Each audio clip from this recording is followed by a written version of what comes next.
Decíamos que en la clase 4 que necesitábamos administrar diferentes recursos, siendo uno de ellos, y lo definimos como algo estratégico, la información. Y esta información mencionábamos que la íbamos a extraer de diferentes fuentes. Por un lado están las fuentes contractuales, es decir, el proyecto, que va a contemplar planos. Veíamos en la clase número 3 que de esos planos íbamos a tener las cubicaciones, es decir, las cantidades de obra a ejecutar. También las especificaciones técnicas. Y decíamos en esa clase que teniendo las especificaciones técnicas podíamos precisar en una etapa de estudio de la ejecución de la obra, precisar los costos de cada una de las partidas, los costos unitarios, que multiplicado por las cantidades de obra nos iba a generar los costos de cada partida. Sumados los costos de cada partida, nos iba a generar el costo directo de la obra.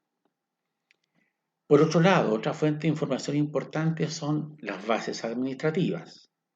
Y ahí veíamos que hay varias exigencias que nos iban a precisar costos y que las iban a hacer. Veíamos que era el profesional, el prevencionista de riesgo, las garantías, varias exigencias que iban a estar identificadas en las bases administrativas. Pero además veíamos que la logística, las condiciones en que se va a desarrollar la obra, iban a requerir otros gastos adicionales a los exigidos. Por ejemplo, el combustible, por ejemplo, las comunicaciones, el arrendar algún tipo de instalación de faenas, entre otras cosas. También necesitamos, y va a ser importante, la información que realizó el estudio, es decir, la información que tuvo y que nos entregó el que hizo el estudio de mecánica de suelos, el que hizo el estudio topográfico. Necesitamos saber imperiosamente los puntos de referencia que nos dejaron para poder replantear las obras desde esos puntos de referencia. Necesitamos al momento de ejecutar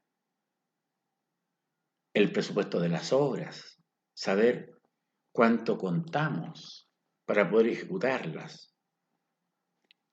Y otro punto que vamos a ver después en detalle, necesitamos saber los valores del presupuesto compensado. Ese es un tópico que lo vamos a ver en forma específica.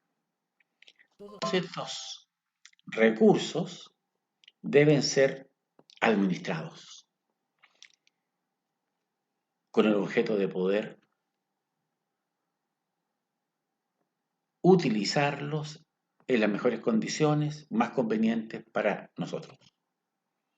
Por lo tanto, esta administración de estos recursos va a significar 4 tareas esenciales. La primera de ellas, la planificación.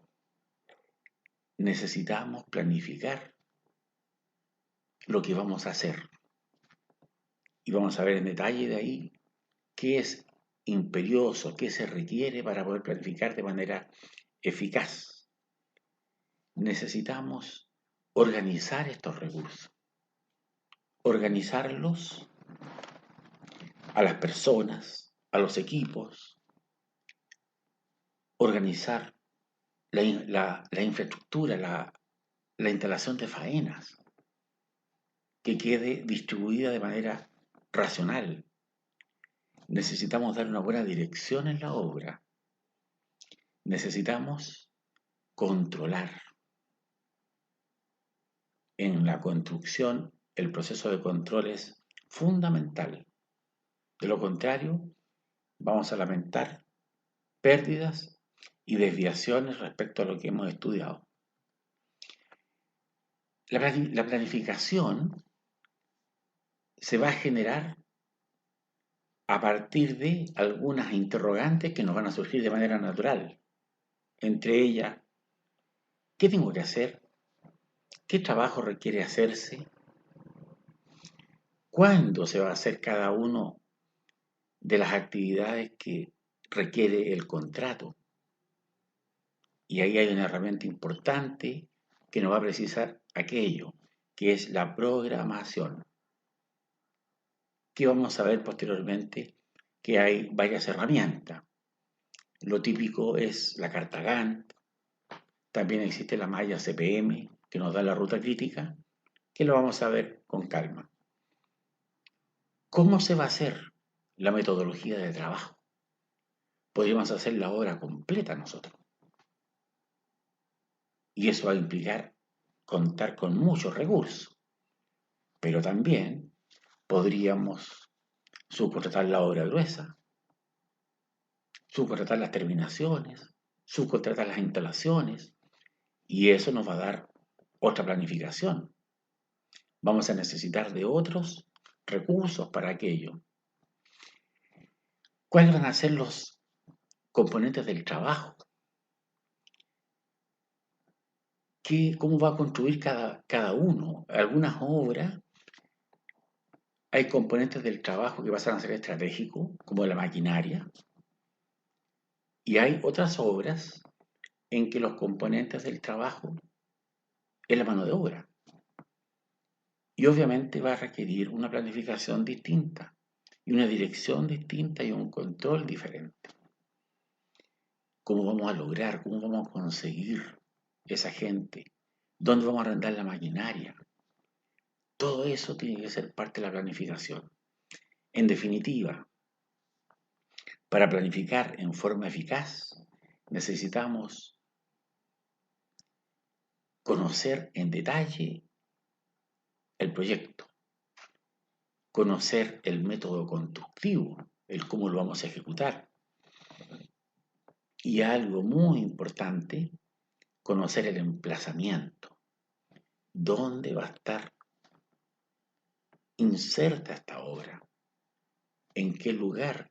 Y dentro del terreno, ¿bajo qué condiciones? Podría estar en un extremo del terreno, podría estar en la parte más con mayor pendiente dentro del terreno, podría estar en la parte plana. Nos vamos a enfrentar a todas esas circunstancias. A partir de aquello, vamos a poder elaborar los planes de acción. Para conocer el proyecto ya lo veíamos que necesitamos toda la planimetría, que esos diferentes planos que vimos en la clase número 3 nos iban a permitir calcular las cantidades de obras. Necesitamos las especificaciones técnicas, que también lo vimos en detalle, la utilidad que iba a tener cada una de ellas, y las bases administrativas, tanto generales como especiales. Siempre para un contrato se requieren bases especiales. Hay organismos públicos que contratan permanentemente obras de construcción que realizan bases administrativas generales. Y también es importante conocerla. Y el método constructivo, como habíamos hablado, donde podemos hacer la obra de forma directa, y ahí ya vamos a necesitar nosotros una gran infraestructura para ejecutar esa obra, o podría ser algo parcial, porque a lo mejor la obra gruesa la hacemos nosotros y le entregamos instalaciones y terminaciones a algún especialista. Por lo tanto, al comienzo de la obra, esta planificación se va a centrar preferencialmente en estos puntos que se ven en la pantalla. La instalación de faenas. ¿Dónde vamos a poner las oficinas? A lo mejor la obra requiere laboratorios. ¿Dónde se van a instalar? Los baños para el personal, con duchas. Bodega. Puede ser una obra de extensión y a lo mejor requiere más de una bodega. A veces es necesario un pañol de herramientas. Hay obras que requieren muchas herramientas y es conveniente guardarla, almacenarla de manera especial y esa bodega de herramientas tiene el nombre de pañol. Un casino de faenas para que la gente pueda colacionar dignamente y no esté en cualquier bandejón por ahí colacionando. Casetas de vigilancia. Hay que planificar los accesos, por dónde va a venir el suministro de materiales para la obra, por dónde va a acceder el personal. Tal vez el suministro de materiales va a ser estratégico por un lugar secundario, no por el frontis, porque seguramente el frontis va a estar vinculado a un acceso principal, a una ruta principal, y no va a ser cómodo que los camiones estén haciendo un viraje para poder traernos materiales, pero no así la gente. La gente lo más probable es que acceda por esa entrada principal. Necesitamos ver si vamos a trabajar con los PR permanentes, los puntos de referencia, o vamos a tener puntos de referencia provisorios para ir ejecutando las distintas etapas de la faena. Dado que las excavaciones son una de las partidas que primero vamos a iniciar, necesitamos planificarlas en la partida. Y para eso hay que saber las características del terreno, que las vamos a tener, como decíamos, con el estudio del ingeniero civil, calculista, mecánico de suelo. Pero si queremos cerciorarnos, si queremos comprobar esas características del terreno, no es malo que nosotros lo hagamos en forma directa, a través de unas calicatas como lo veíamos. Necesitamos saber qué pasa con el entorno.